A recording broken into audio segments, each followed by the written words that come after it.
Bonjour tout le monde. Je voulais revenir rapidement sur l'arc Wano Onigashima, donner mon avis de ce que j'en ai pensé, etc. L'arc Wano commence très bien avec le one-shot de Luffy, la découverte de Wano, le flashback d'Oden, tout se démarre très bien. Puis arrive Onigashima, où vraiment, pour moi, c'est le gros souci d'Onigashima, c'est que la guerre m'a réellement déçu. L'équipage de Big Mom inexistant, l'équipage de Kaido très très nul, les Tobiropo qu'on considère comme des Zoan résistants n'ont pas résisté très très longtemps. J'espère en animé ça va être le cas, mais sur le dans le manga, franchement très déçu. Oda a préféré s'occuper d'autres histoires que... Il a fait des rajouts, pour moi, inutiles, au lieu de se consacrer sur ces combats-là et en faire un peu plus. Sur le combat de King, déçu. En fait, tous les combats de l'équipage de Kaido, déçu. Numbers de l'équipage de Kaido m'a déçu globalement, en fait. King, euh, King pour moi, Katakuri m'a plus impressionné que King. Pourtant, il est censé être plus fort, donc je sais pas au final. Queen, c'est une merde. Jack, il a fait le taf, il a fait ce qu'il pouvait. Franchement, globalement déçu de l'équipage de Kaido. Surtout des Tobiropo. Les Numbers, c'est une catastrophe. Puis voilà, Kaido, lui, il a fait son taf. Même si quand il a perdu, j'ai été très déçu de la façon dont il perd. Et pour moi, à l'heure actuelle, Luffy n'a pas encore atteint son niveau. C'est tout ce que Kaido a fait, porter une île, se battre contre Pierre, Paul, Jacques, tout ça, c'est vraiment compliqué. Et je pense que Luffy n'a pas encore atteint son niveau de puissance. Enfin, son niveau d'endurance et de puissance. Du coup, ça va venir, ça va venir. Du coup, ouais, globalement déçu de cet arc. Franchement, c'est une guerre. On a eu quoi, 3 morts. Hawkins, il est mort, apparemment. Ashura Doji et Izo Miskin qui arrive et il meurt. Et en plus, en off-screen comme ça, genre, on savait même pas. Franchement, déçu. J'aurais préféré qu'il y ait certains Mugiwara qui perdent des combats, t'as vu. Parce que c'est bon qu'ils gagnent tout le temps. C'est bien, t'as vu, mais j'aurais préféré, tu vois, qu'on sente le danger, que vas-y, Franky perd contre Sasaki. Oh merde, Franky, il a perdu, comment on va faire? Tu vois, genre, des trucs comme ça. Mais, rien. Franchement, déçu de cette guerre avec deux Yonko. Il n'y a pas eu de énorme, comment dire, sacrifice. Bah, l'avant-dernier scan qu'on a eu, Im, qui détruit une île tout entière avec des habitants. Kaido, lui, il a rien fait. Il m'a pas déçu, Kaido, mais qu'a-t-il poutré pendant cette guerre? Pendant 20 ans, il a tué des gens, mais pendant cette guerre, qu'a-t-il fait? Donc, ouais, voilà, déçu. Alors, bonjour à tous. Je voudrais vous parler de God Valley et de mes théories de ce qui s'est passé là-bas. Alors, on sait que Shebex et son étalé, qui connaissait les tabous de ce monde. Donc, moi, je pense qu'il connaissait l'existence de Im. C'est pour ça qu'il voulait devenir roi du monde. Et Im, connaissant les projets de Québec, a décidé de détruire l'île comme il a fait dans le chapitre 1061. Du coup, pourquoi Roger Garp y était? Il y a une phrase qui est dans le manga et dans l'anime où Baggy qui parlait avec Luffy et Luffy qui a dit son arbre généalogique et Baggy s'est interrogé, mais si ton père c'est dragon, c'est-à-dire que... Et en fait, il s'est interrogé d'une façon bizarre jusqu'à en venir à... Ça veut dire que Riley c'est ton oncle. Donc moi je pense que Roger est allé à cause de Riley parce que sa sœur était esclave des Tenryubito et Garp est y allé pour sauver, euh, entre guillemets, mettre en sécurité euh, la femme de Dragon. Ou peut-être que Dragon est parti là-bas et Roger et Garp a voulu y aller pour protéger Dragon et sa future femme.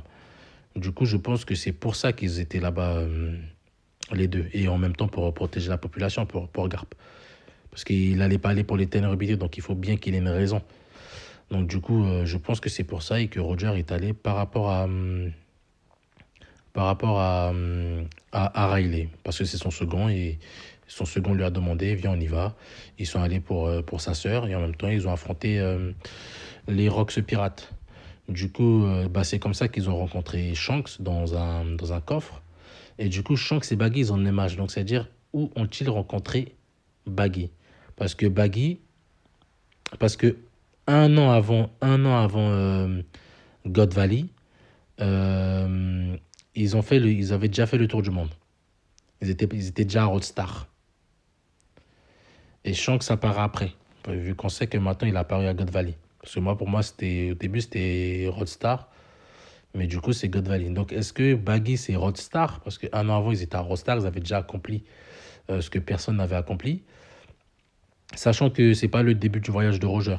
Quand ils ont rencontré Shebeck, ça faisait déjà un moment qu'ils étaient sur la mer. Et c'est pas non plus la fin, parce que 10 ans après, il devient roi des pirates. Enfin, à peu près 10 ans après, il devient roi des pirates. Donc, en fait, c'était la moitié du trajet de Roger. Donc, on connaît pas le début.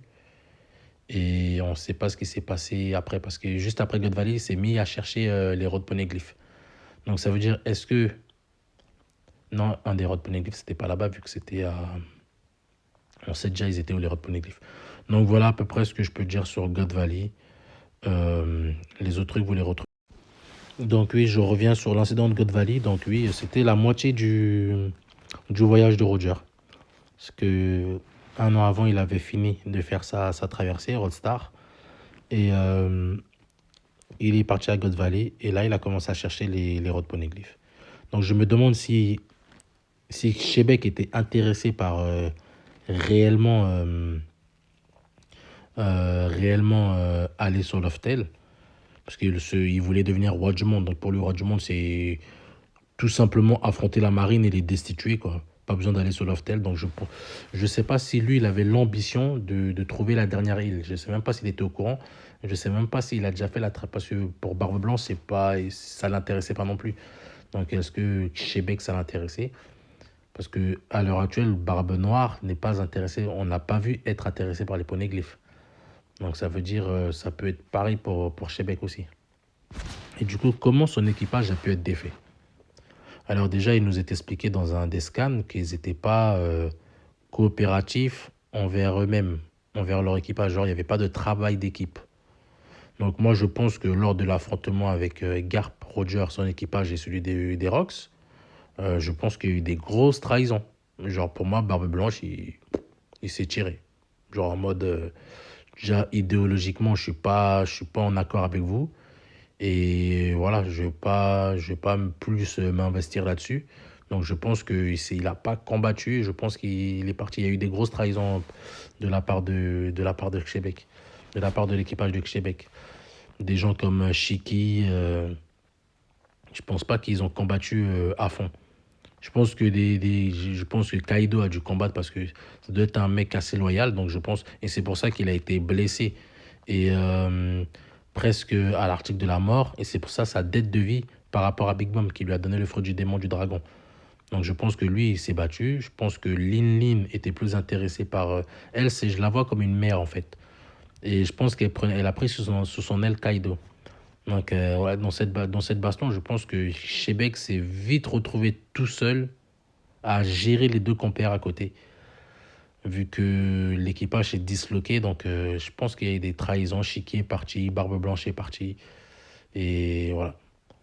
Donc, voilà comment, pour moi, a été défait les Rocks. Par manque de cohésion et de confiance en soi. Et après, il y a eu Im qui a lancé l'ultime attaque, qui a détruit God Valley complètement. Donc, voilà. Donc, pour moi, Shebeck connaissait le tabou de ce monde. Shebeck connaissait le secret comme de Flamingo. Et c'est pour ça qu'il a voulu devenir roi du monde. Va-t-il revenir? Ça, on ne sait pas. Alors, parlons de l'incident de Rocky Port. Déjà, je vais revenir à Wano, où King, ou non, King, où Kid parlait de l'homme à la brûlure. Alors, pour moi, l'homme à la brûlure pourrait être Wang Zi. Parce que quand il a parlé de l'homme à la brûlure, à ce moment-là, on a vu la tête de l'eau, comme s'il savait de qui il parlait. Du coup, quand on a vu Barbe Noire à Amazon Lily, qui dit à Kobe, merci pour le rôle que tu as joué à l'incident de Rocky Port, ça m'a permis d'aller battre Wang Zi et de récupérer la ruche. Pour moi, je me dis, ça peut être lié parce que l'eau était à Rocky Port. Il a réussi à prendre 100 cœurs de pirates pour les donner à la marine pour devenir Shichibukai. Donc ces 100 cœurs de pirates là, où il les a trouvés? Pour moi, c'est les 100 pirates à qui on a arraché leur cœur. C'est c'est des pirates de Wangzi. Du coup, je pense que l'eau est en conflit là-bas. Et Wangzi y était. Kobe est allé pour sauver, parce il devait avoir une bagarre. Donc Kobe est allé pour sauver la population. Et en même temps, il s'est mis en travers Wangzi. Du coup, Wangzi défait. Enfin, défait, c'est un grand mot, mais défait. Il repart sur la ruche affaibli. Et c'est à ce moment-là que Barbe Noire, indirectement aidé par Kobe et Law, arrive à se défaire arrive à battre Wangzi et à récupérer sa place de leader. Pour moi, je vois les choses à peu près comme ça. Et du coup, pourquoi je parle à l'homme à la brûlure? Parce que pour moi, ça peut être l'homme à la brûlure, parce que c'est un ancien des Rocks.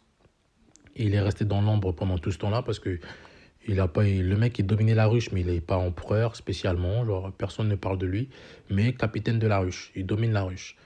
Du coup, pour moi, c'est pas anodin. Il doit avoir un rôle quelque part. Se rester dans l'ombre ainsi tout ce temps. Il doit avoir des secrets par rapport à son capitaine. Il a dû entendre des choses, voir des choses. Ou son capitaine Xebe qui lui a dû livrer des choses.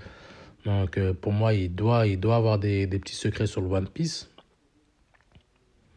Du coup, voilà, pour moi, je pense que l'homme à la brûlure peut être lui.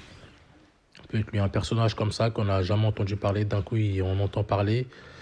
Kid qui parle d'un personnage qu'on n'a jamais entendu parler. D'un coup, il apparaît. Donc, c'est suspect. Donc, s'il est toujours en vie, ça peut être lui, l'homme à la cicatrice, l'homme à la brûlure. Ça veut dire que si Kid va à la ruche, ça va être chaud. Ah, ça va être tendu. S'il se dirige vers la ruche, ça va être très, très tendu.